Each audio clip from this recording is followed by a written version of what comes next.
This is Office Talk with Annette Stepanian.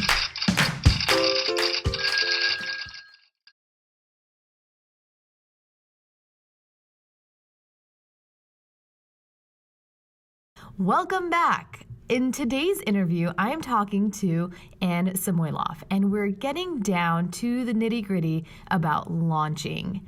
Now, for some of us, we hear the term launch thrown around like candy, and it doesn't always feel so sweet because it is overwhelming. We look at what others are doing in this space and we think it's this massive production that we need to do the same in order to get good results, and share some tips on how to make launching more simple and also effective. And if you are listening and you're thinking, but launching is really about, if you're launching an online course, I want to encourage you to still listen to this episode because we both take the perspective that we're always launching, whether it's an online course, whether it's a service, whether it's a physical product, whether it's just publishing a new blog post. We're constantly launching. And so we take it from the perspective that launching is really about creating something and then finding channels to distribute it out into the world to get others to either engage with it, whether it means to read that blog post or to purchase a product. So Anne shares a lot of great tips, and it's a really great conversation. So with that said, let's go to the show. Hi, Anne. Thank you so much for being here today. Yay. Thanks for having me, Annette. This is amazing. I love talking to you. I feel like whenever we talk, I look at the time and I'm like, wait, an hour just went by and it was supposed to be like a 15-minute chat. Well, it's just, it's easy to get going on things when you're, excited about topics. So yeah, so we're going to geek out all about launching today. But before we do, can you bring our listeners up to speed about who you are, what you do, if they don't already know, but for those people who may not know, can you just fill us in?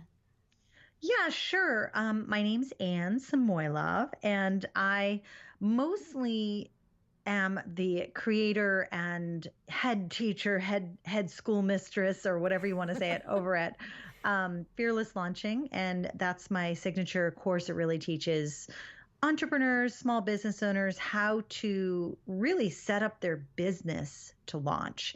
And I also, on an ongoing basis, I usually have at least one or two clients that are in launch mode so that I can stay fresh and in the trenches on launches so that I can know what's working and bring it back to the people who are really often just starting out or just starting to launch, even if they're not just starting out. So I'm all about launch strategy.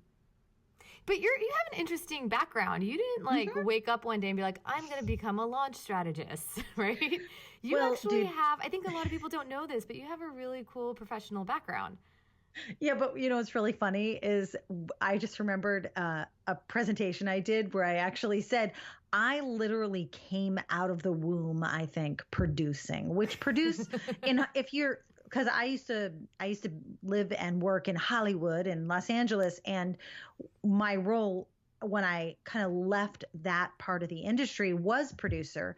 But way back in the day, I was producing talent shows, African dance workshops, and doing the actual workshop as the teacher, which is weird if you know who I am.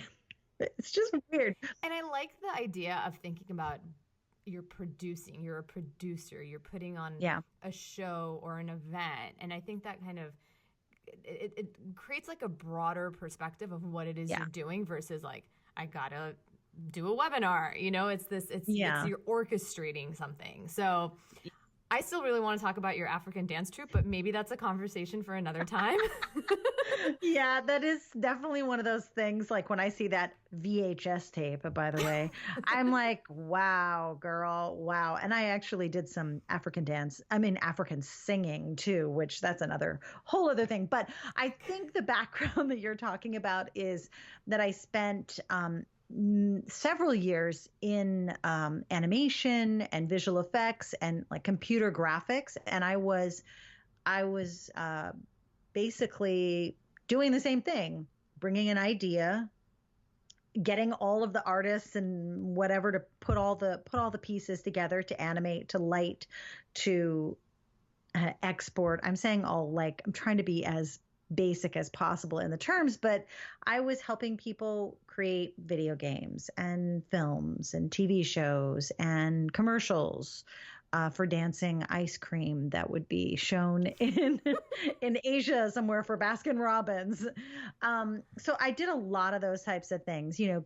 Worked for the Discovery Channel on some of their projects, which you may know are often CG because obviously we can't see dinosaurs, so we created them in the computer. So I spent a lot of time really putting those projects together, helping them reach their launch goals, and then launching those because there's always a release schedule for those types of projects.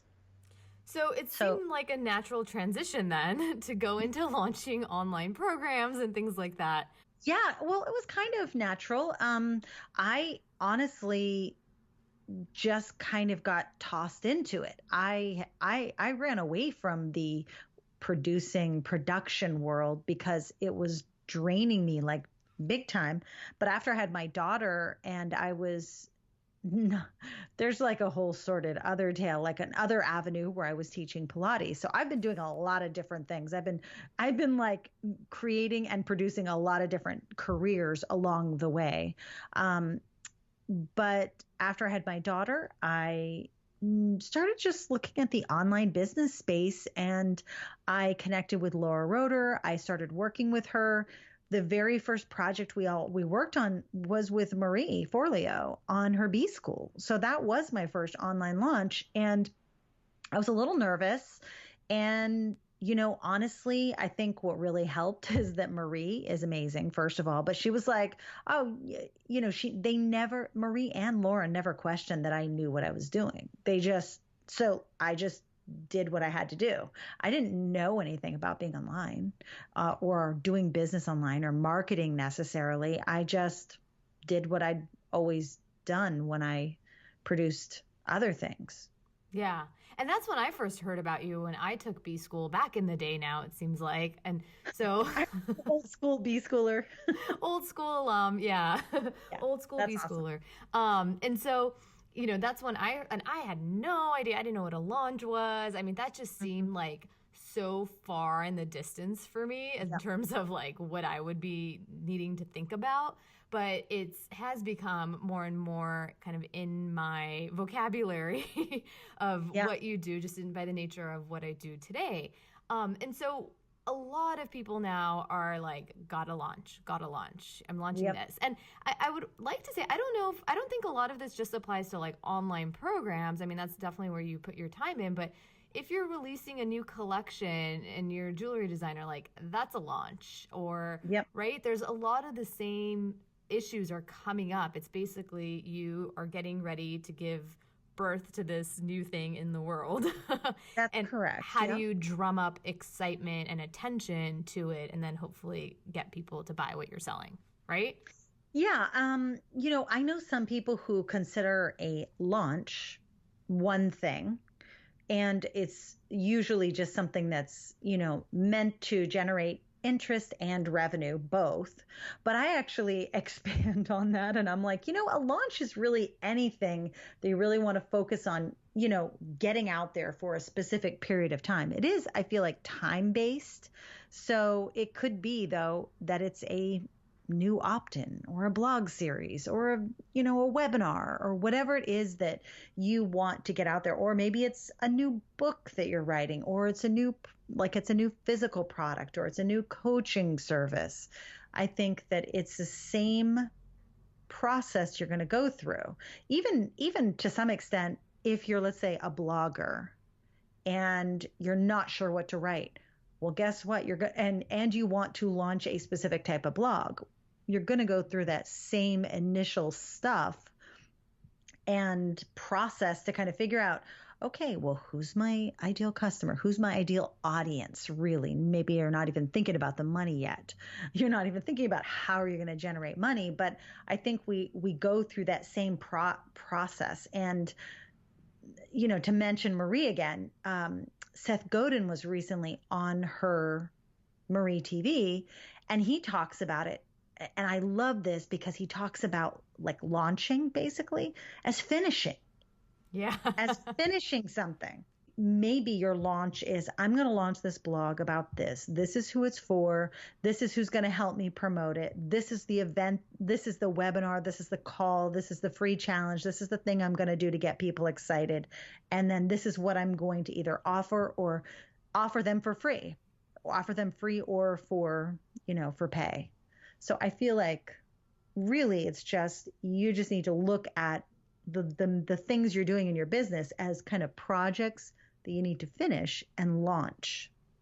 It's almost like we're always launching. It's not this just one-time event, right? You wake really up, you're are. like launching when you wake up because you're like, got to get through the day and get through my to-do list. And I joke about it because I think there's so much stress around the term idea of launching, and we see folks like Marie, who are doing kind of these big launches with a lot of moving parts, and people sometimes feel like they need to be there in order to see results. It could be something very on a smaller scale in terms of like the moving parts that are involved.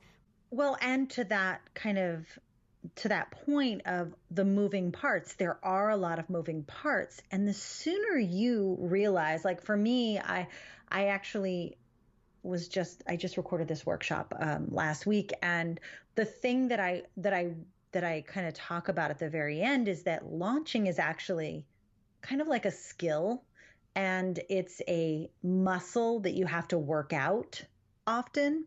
And so why not?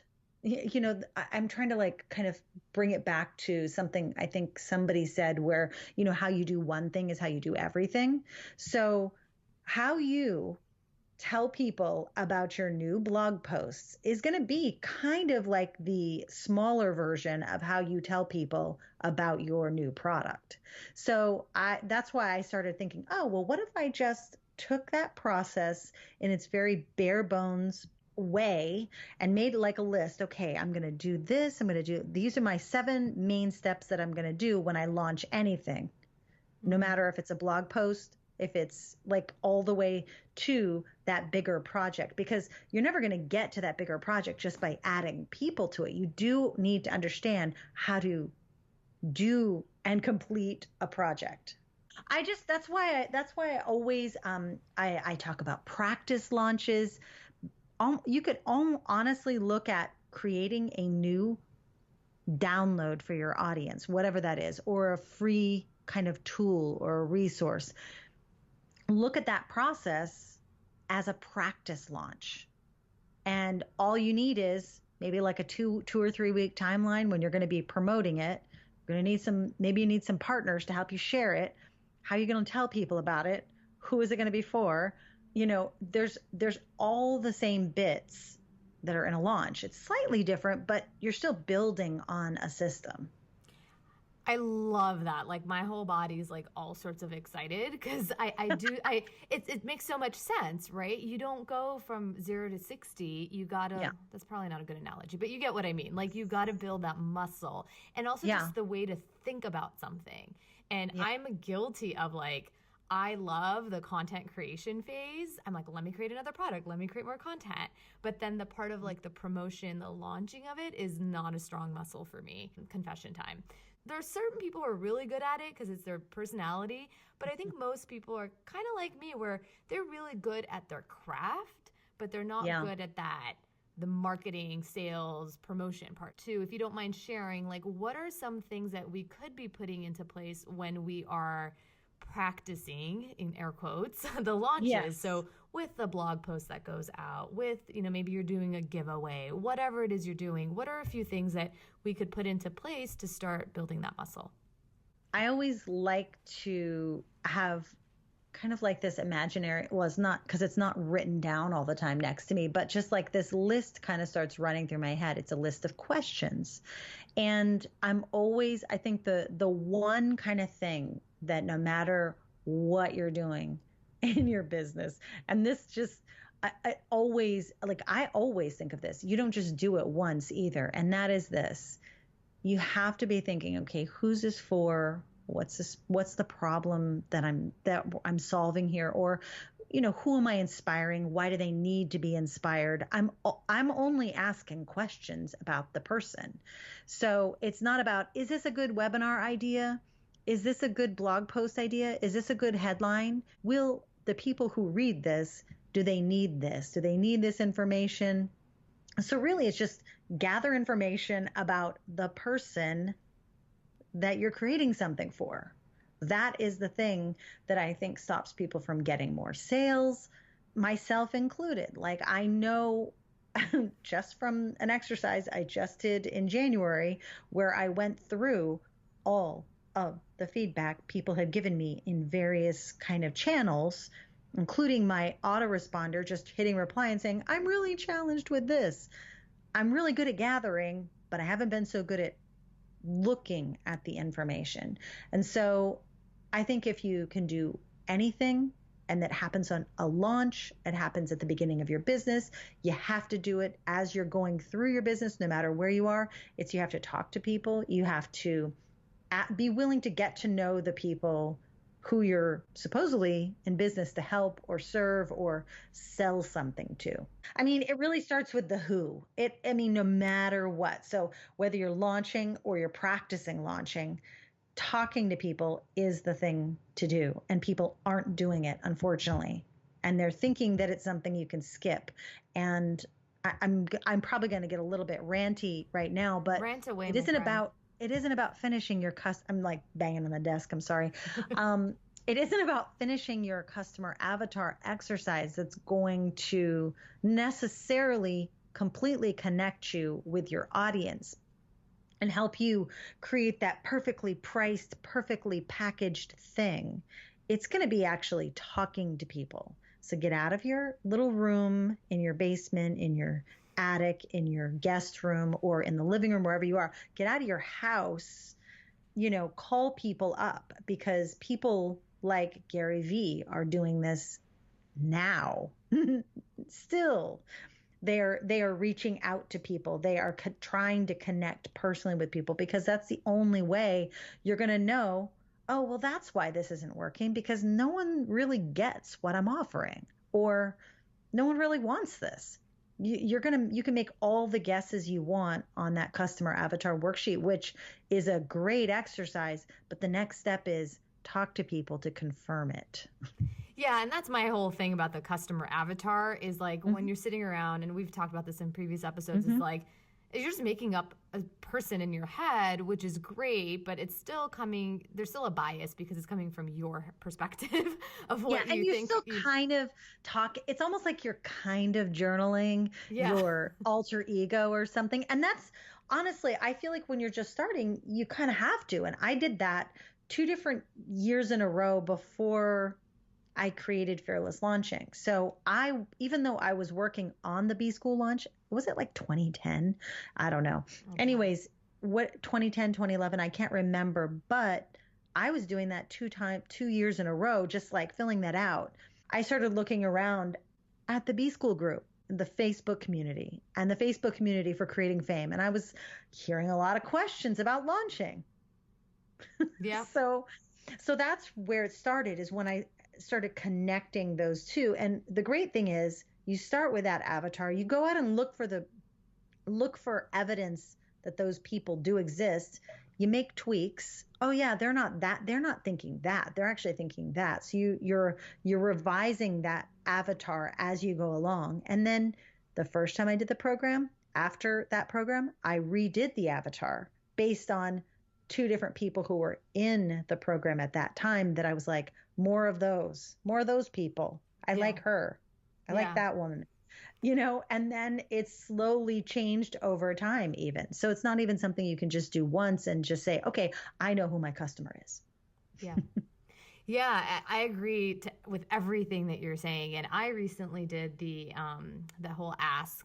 I don't know if you've heard of the book by Ryan Levesque. I did that whole process of like surveying people and really trying to get like to the what is that thing that they're struggling with, because sometimes it's also a way you're articulating it, but you're using certain language that's not resonating with them because that's not how they're thinking about the problem.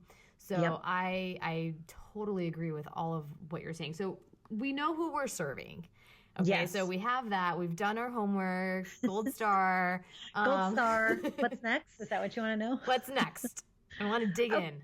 Okay, so then once you know the who, the next thing, well, the thing is that like there's never any one, two, three in my book. There's like probably like two different things going on at once because you put out the call for feedback or whatever, and you still are doing other things in the meantime.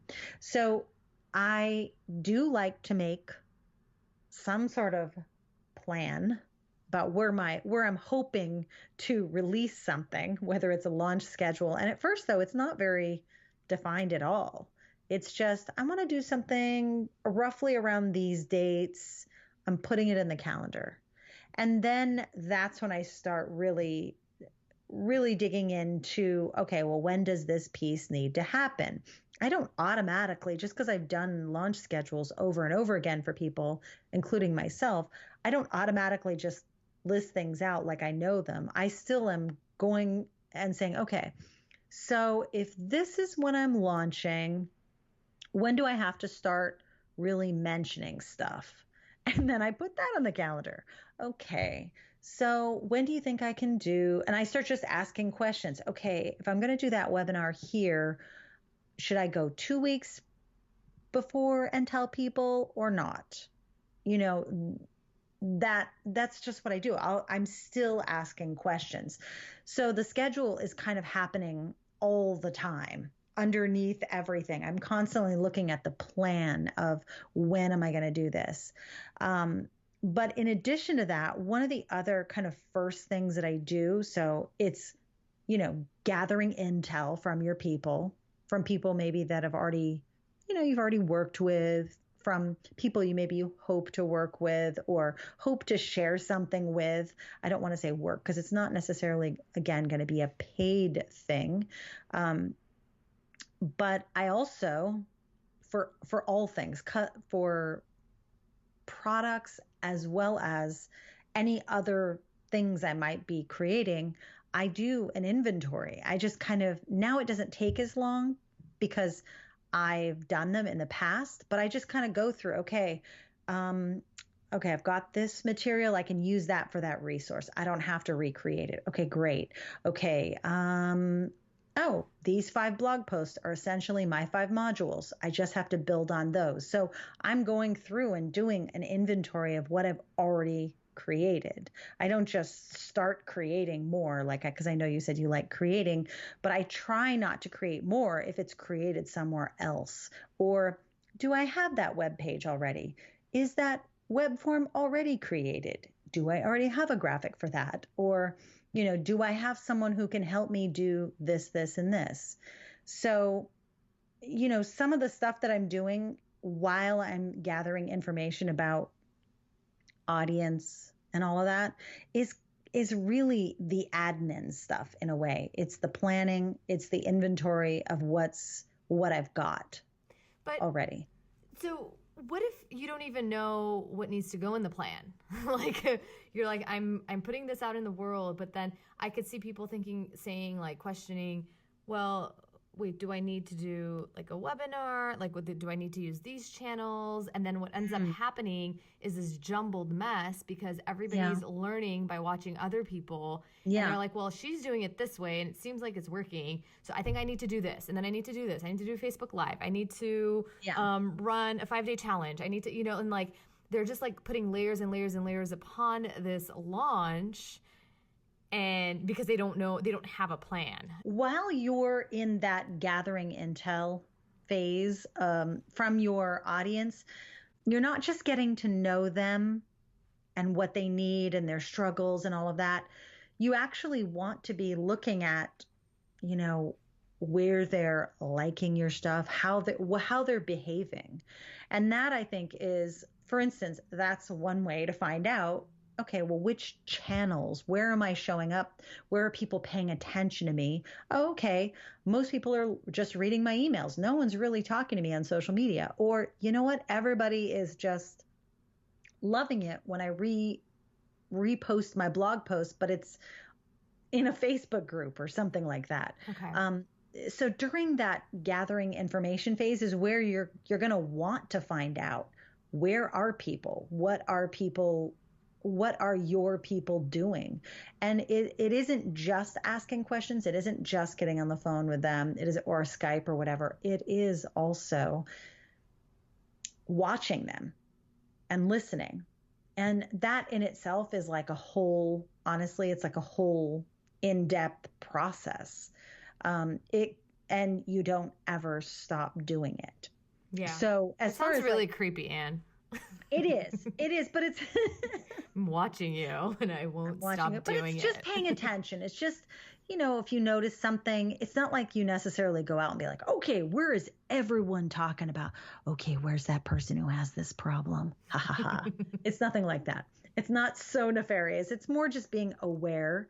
And, there's lots of different systems that you can set up to notify you when people are talking about you, when certain topics are mentioned, even Google, I think Google Alerts, even that kind of alone. And I feel like I have certain alerts set up even in Facebook. So oddly enough, they're about this one specific planner that I wanted like a year ago. And I just turned off that notification. I'm like, yeah, I already have that planner because I found it. Thanks.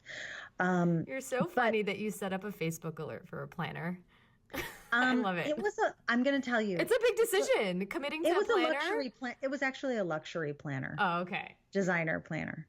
But I'm just going to say, I'm so embarrassed. I know the struggle with the whole planner thing, right? Because it's like a commitment and it's like for a year at least. And you got to. It is. Yeah, like you analyze this stuff because you want to get the right planner. I mean, it just goes to show you, though, that you can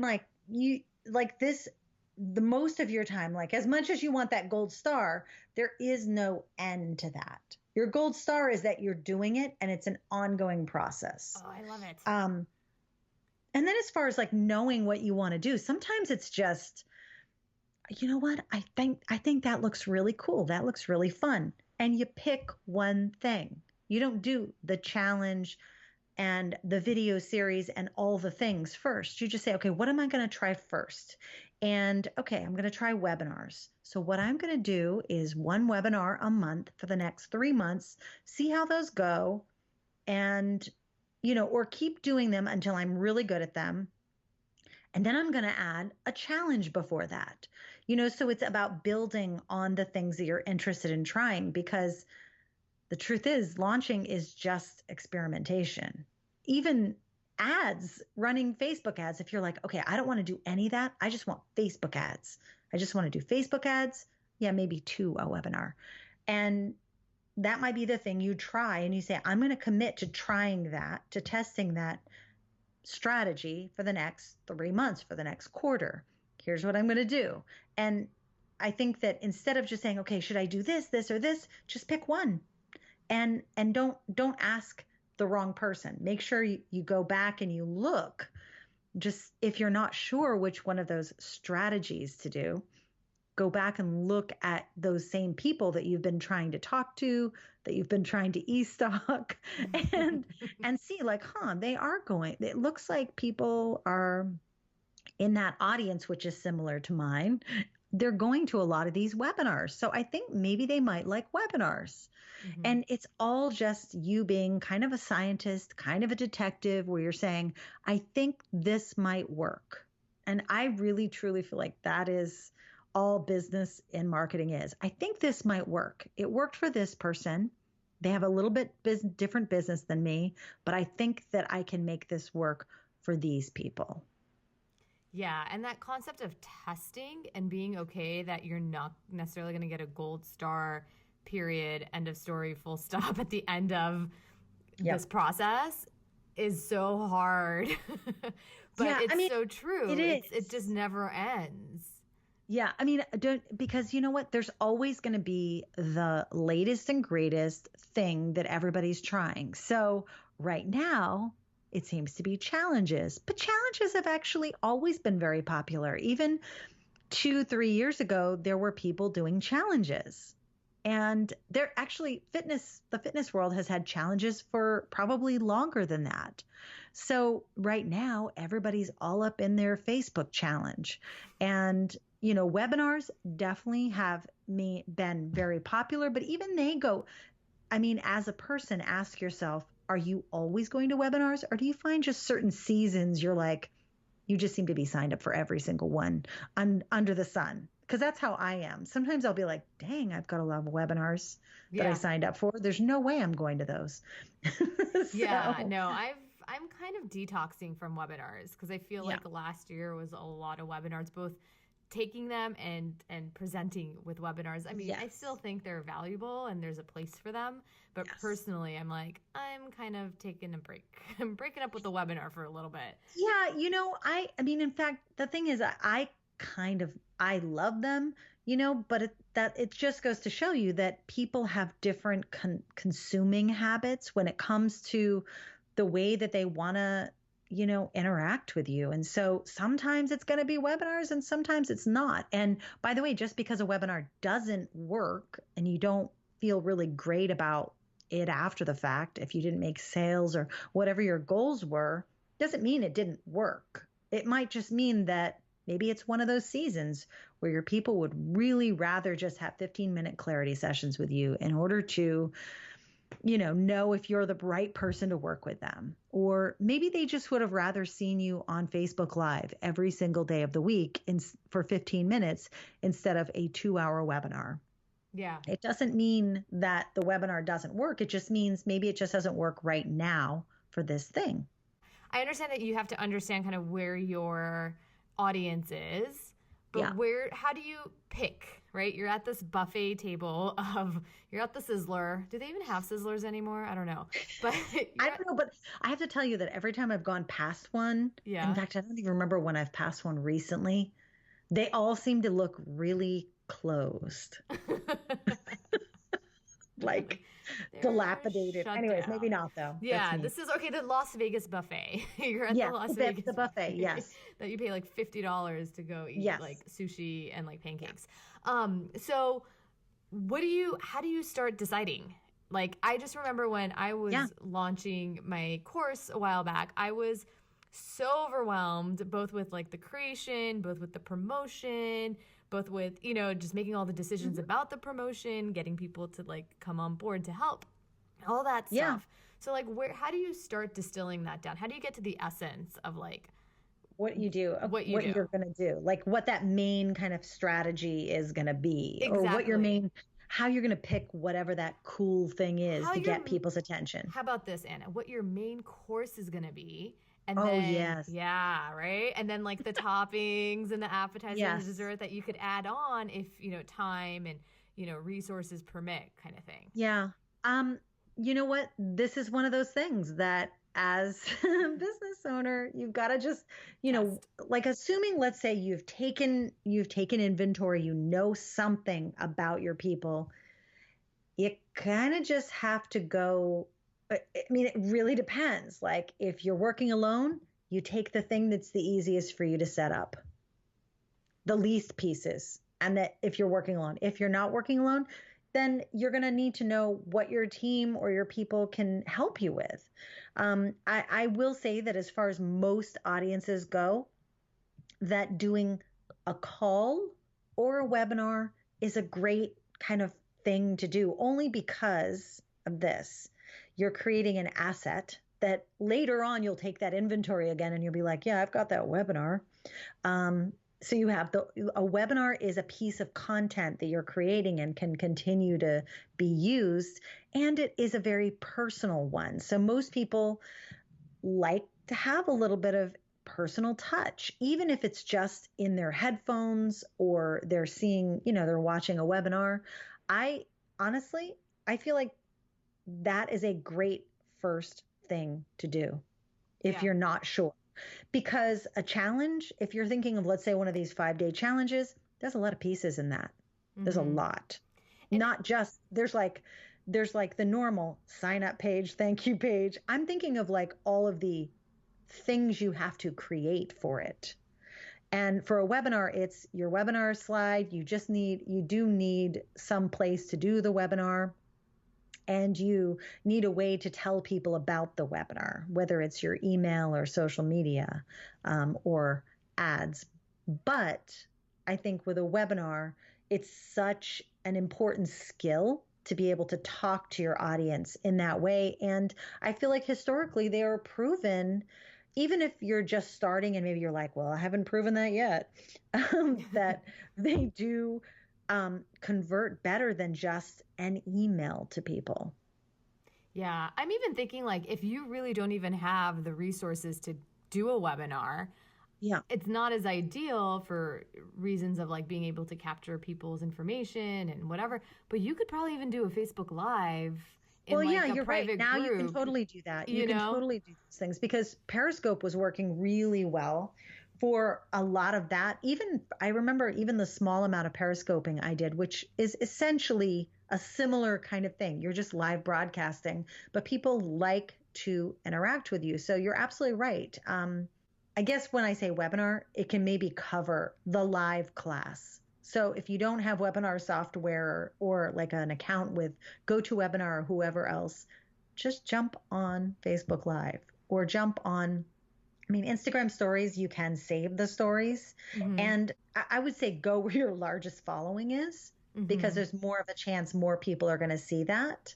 I know Instagram stories disappears to your audience, but you can actually still save it. I like to make sure that it'll be able to be used going forward. So you're right about that Facebook Live. I think that the least amount of things you need to create, that's what you should test first. And I love that point that you keep making. Like, what is the easiest thing that you can do? Because I don't know if it's just like men or make things more simple, but like when I interact with my husband, like he's just like so simple. It's like go from point A to point B. Whereas I'm like, let me go from like point A to X to Z to L to Yeah. M to Z just to get to B, right? Yeah. And so I love that you keep reinforcing that. Like, what's the easiest thing that I can do that's gonna yield maximum results, right? Yeah. And then start there. So I think that can really help with the overwhelm because I know when I was launching, it was so overwhelming. There were so many moving parts. And I think at one point you're like, Annette, if you need to just not think about the launch until you can get the content created, just do that. And I was like, oh Yeah. yeah, because I couldn't juggle like switching back and forth. It was just slowing me It's down. tough. Yeah. It's so tough doing that. It's so tough switching back and forth. The thing when I say easy too, it's like what's something that's easy for you to commit to that you can do with limited preparation because the less time you spend on it, the actually less in quotes money you're spending on it, doing it. So, do some Facebook Lives, get yourself used to that and, just do mini topics of whatever you think your audience is interested in. That's a great way to get people, knowing who you are. But, I was mentioning Periscope before, Annette, and I just did like a series of Periscopes. This one week when I did like I think it was like maybe 2 years ago now, I did a launch, train your launch team. Like I just did it for the first time and I did the class live. So I was promoting it. I just went on every single day on Periscope, and most of my sales for that little mini launch, even though I sent it out by email, came through Periscope. So people reached out to me for coaching. People were curious how to work with me, and those things are like super easy. Turn on your phone. BeLive.tv is a great free right now way to broadcast on Facebook Live without your phone. Oh, You can I'm just gonna do put it that from in your the show desktop. notes. Yeah, BeLive.tv. I just used it this past week for the Fearless Launching weekly Facebook Live we do because I may start doing some interviews, and it also allows you to do split screen interviews. Oh, how cool. I'm Yeah, gonna check that out. I'm gonna put that in the show notes for you people. absolutely should. I think that would be great. I know I played around with Facebook Live too in my Facebook group like a few months ago, and it takes a while. You need to practice. It's a skill set to like feel comfortable talking to what feels like yourself. Yeah, I mean, and especially because, you can announce it, but you can't tell when people are going to show up. Yeah. And when no one's going to have any questions, and I'm like, hey, this is my weekly Q&A. This is for you. I have like my little topic, my 15-minute spiel, and then it's all you. If no one has questions, see ya. See ya. So, okay, great. This has been really, really, really insightful in terms of like the mindset, or the mentality that goes behind launching, as well as the tactical tips. So I'm curious though, because you're kind of on the front lines with launching. Like, what are you seeing that's really working for people? And I know we touched upon some of it, but like kind of the new hot, sexy thing that's happening that you're like, oh, people are getting really good results with this. Oh gosh. Well, I'll be honest. I don't pay attention to that stuff. I mean, I test platforms that get a lot of press or whatever you want to call it. There's a lot of buzz around them. But I honestly feel like still the things that end up working the best are the interaction. And so let's say you're in the middle of a launch. The thing that you would be surprised that makes the most sales isn't what you might think. It's having a chat feature on your order form. It's having someone answer every single person who asks a question anywhere about anything related to you.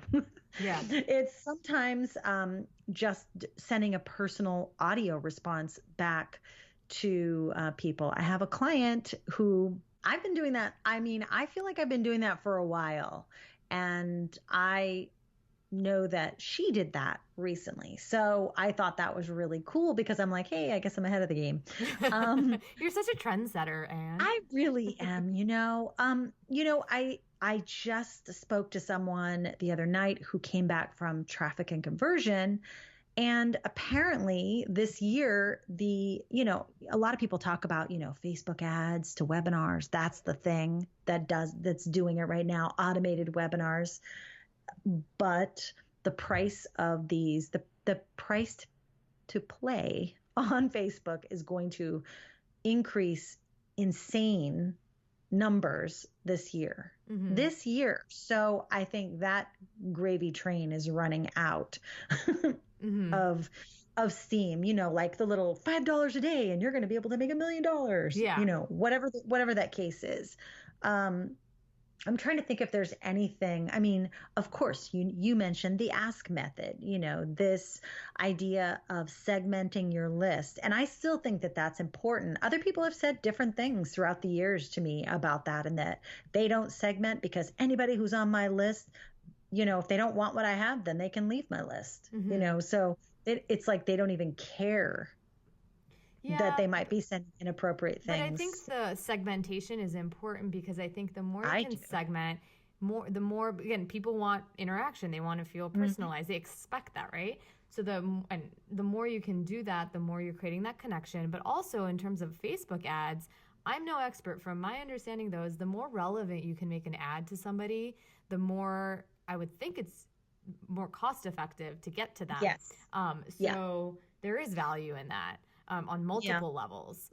Yeah. And if you want to know what's going on in the world of Facebook ads, there is a really great podcast. It is called, I want to say, Perpetual Traffic. It's digital marketers podcast that they do with another guy. And it's really great because they're running. You want to learn from people who are running tons of ads, who are investing their own business money in ads. They're the people who are going to know what's working and what's not. Yeah. And they've got ads running across a lot of other businesses that they run, because they don't just run a company that teaches people how to build online businesses. They actually have real product, what do they call, properties across the internet. So I think that the other thing that I would say is that I'm seeing a lot of people doing downsells after their main launch opens. I'm seeing that. I saw that from a bunch of different people. I'm seeing people take care of their affiliates and partners way more, meaning they have their own little partner Facebook group, and it's more of a community, as instead of just a straight up competition. If you've ever been an affiliate, that sometimes happens, that it's literally just a leaderboard is published for all of the affiliates and everybody's like, oh my gosh, I've got to get my name on that board. But that still happens and that's fine. But there are now people, I think, like this really great way to learn how to launch is become an affiliate on a big launch, because now the affiliates are getting their own training. I was an affiliate where I was given mailing plans, like ideas of how to mail, how often, not swipe files, but actually like a schedule, which that was actually really helpful to me, to know, oh, send that and then resend it to those people and then this and that. So I feel like you can get a really great launch education by being an affiliate for someone who's a bigger name. Even like Lead Pages. Lead Pages has a really great affiliate program that, if you like Lead Pages, they do a lot of different things and you can learn how they're launching just by being inside the doors. Such good stuff. And I'm like, I don't know if you can hear it, but I'm taking notes and I'm going to link up to these resources that you mentioned, like the podcast and, the TV, what is it? Be Live TV. Yeah, it's like chicken scratch. I can't even read my own handwriting, but we will get the right links up there. And thank you so much for being so generous with your time. I just looked over and we've been talking for over 45 minutes and Of course we have. I actually saw a call come up on my phone. I was like, oh my God, sorry. I'm not stopping. I'm sorry. Thank you so much for being so generous with your time. I mean, I could seriously keep talking to you all day. But I do want to ask you one last question, which is the one thing I know for sure is, and I ask you to fill in the blank. The one thing I know for sure is that simplicity always wins, no matter what you're talking about, whether it's a launch or it's your choice to create a new product or not. You have to simplify things, or it gets too hard to manage. And that includes launches, your business, everything. So try to be keep things as simple as possible, really. Oh, it's so good. I'm getting chills. It's so true. I mean, from every angle of the design, from the consumer perspective, from all of that, simple. It's the ultimate sophistication, as they say. Thank you, Anne, for being here again. I truly appreciate it. You're very welcome. This was awesome. I could seriously talk to Anne forever. It's kind of a problem. So if you want to learn more about Anne, you could head on over to the show notes where I've linked up all of her resources, including a free launching planner workbook, as well as some other workshops and programs that she's offering. So you can get all that information over in the show notes, not to mention all of the resources that we talked about during this interview.